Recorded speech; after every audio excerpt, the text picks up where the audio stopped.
Good morning. Welcome to Freeway Bible Study. Today, Genesis 43, the second trip to Egypt. My name is Kurt Bell. I'm your host. I like riding my motorcycle, which I do every day that I go to work, about 100 miles round trip.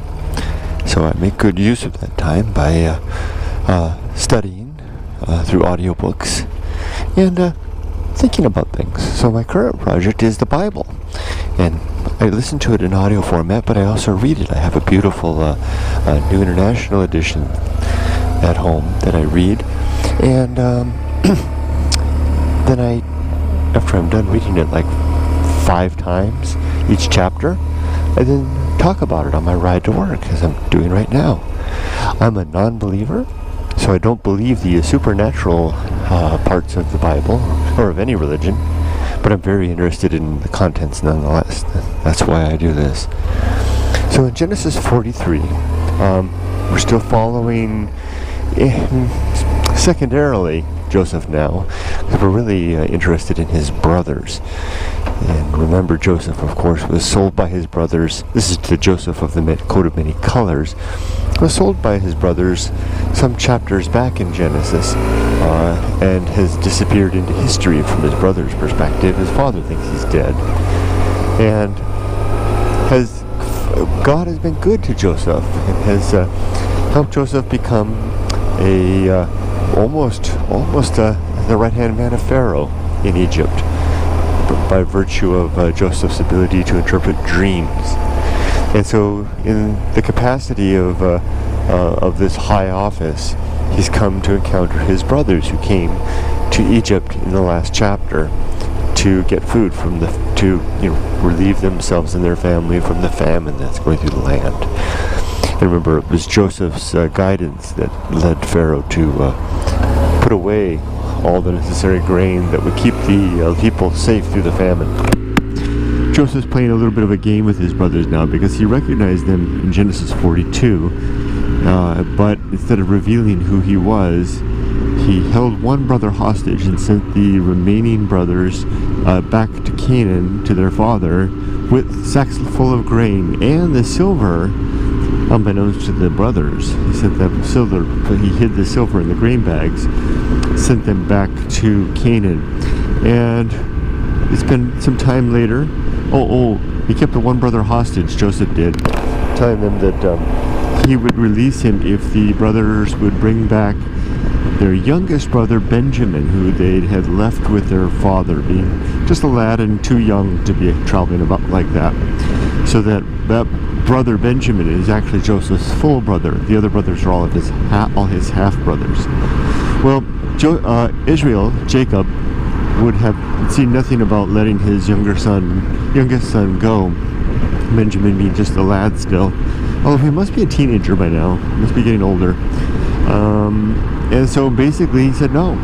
So let my other son stay hostage in Egypt. I won't let Benjamin go. So it took me about 3 readings before I caught on that was kind of callous, right? So talk about favoritism. But maybe it was smart. Maybe he thought that he would lose Benjamin as well if he sent him to Egypt. So anyway, some time has passed. The family has eaten up all the food that was originally brought out of Egypt, and they still got all the silver they went down to Egypt with initially to buy the food. Because remember, Joseph had secretly placed the silver back in their packs for the return trip. So, but they're out of food again and beginning to starve again when Jacob, aka Israel, suggests that the boys head on back down to Egypt land. And it's Judah who speaks up, one of the brothers, Judah, not to be confused with the New Testament Judah, of course. Judah speaks up and says, that's fine, we'll go down to Egypt, but we better not go without Benjamin, because the man that we spoke to last time, speaking of Joseph, referring to Joseph, told us don't come back and you won't see my face again unless you have your brother. Kind of a veiled threat, right? Better not come back unless you bring the little brother with you. Otherwise, I'll assume that you were spies, and it may go very bad for the brothers that return as well as for the brother that's held hostage. And there's a little bit of a back and forth as Israel insists, no, just go on down there. And the other brothers, led by, in this case, by Judah at this point, said, no, we can't go down there. Yes, just go down there. And then he said, why did you go so far as to tell the man that that you had a younger brother? And then Judah says, well, we couldn't really. It just kind of came out in the course of conversation. How could we know? He basically asked how our father was, if our father was still alive. We said he was. And then he asked, do you have any other brothers? Yes, we do. How could we know that he would actually ask us to bring that brother here to Egypt? So, basically lots of frustration, lots of upset. Finally, Judah offers himself up as a scapegoat, kind of, to hold blame if something bad happens to Benjamin. Now remember, I think it was Reuben, remember that Simeon, who's down in being held hostage. It was Reuben in Genesis 42 who offered to let Israel kill his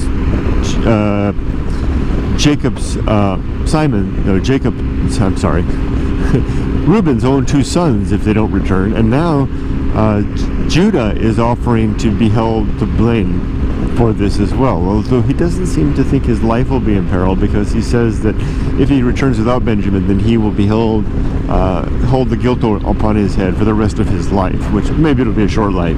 Anyway, what kind of father or grandfather is it that the family's even entertaining the idea of offering grandsons and sons as basically offering their lives up for punishment?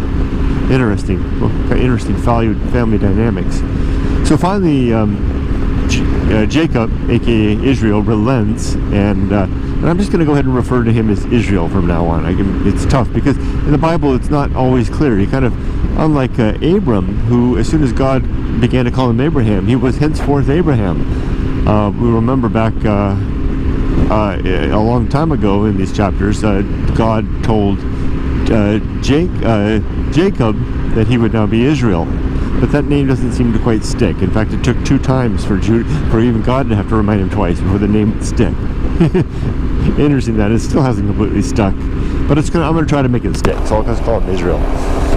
So he relents and says, okay, well, I'll tell you what, as long as you're going to go down there, I want you to take some gifts. I want you to get some incense, some myrrh, some pistachio nuts, a little bit of honey, some balm, and take all the silver, of course, to pay for the food, and then take the original silver that you brought down the first time that you returned with as well to pay for that. Let's see if you have that chance. Oh, and you can take the boy. He basically says it in that order. And so off they go. Immediately they head off. And next, scene, it was almost like a Batman episode. How they would switch scenes. Suddenly you're in Egypt. It switches that fast from Israel telling the men what to do to get on back on down to Egypt, and suddenly they were standing before Joseph. And Joseph says, he spies Benjamin, his actual full brother there, and he says, is this playing the part of ignorance? He says, is this the younger brother you told me about before? And they say, yes, he is. And he's so moved by seeing Benjamin that he actually almost breaks into tears, and he has to slip away. No, that doesn't happen yet. First he sees them, he meets them, I think he's in the marketplace, and he's at work basically, and I guess he's a real micromanager, this Joseph, because he always seems to be right there at the fore. And he notices the men, and he says he realizes that they have the younger brother, and that's how it goes. He immediately tells his steward of the house to take the men back to Joseph's house to slaughter an animal and to prepare lunch, that the men will dine with him. That's what happens. So they take them all back, and now Joseph stays behind at work because he's not going to join them until lunchtime. And when on the way back, the men Joseph's brothers are really concerned, because they're thinking, oh no, he's going to take us back to his house where he can then ambush us in private, take everything we own and throw us into slavery. And they specifically mention that he'll take the asses. So they're really worried. When they get to the door of the house before they enter, I think it's Judah again talks to Joseph's servant and says, "Please tarry for a moment," or something like that. Give us just a second. Stop here for a second. We want to let you know what happened when we left. When we left Egypt last time, we had the grain that we purchased, and we found that the silver that we had used to pay for that grain was in our bags. We don't know where it came from. This is basically fessing up, right? Because they're afraid if they enter the house that they're going to be ambushed. So we might as well fess up, right? Because they didn't do anything bad, but they don't know how that happened. And then the steward, it wasn't a servant so much as a steward, right? I think a servant more often, we want to refer to that as like a slave. Although people are always calling each other's servants. Maybe that's just anyway, I'm getting off on a track. The steward then says, "Don't worry, your God is with you." Interesting how he says it that way, right? Because clearly the Egyptians don't have a very high regard for the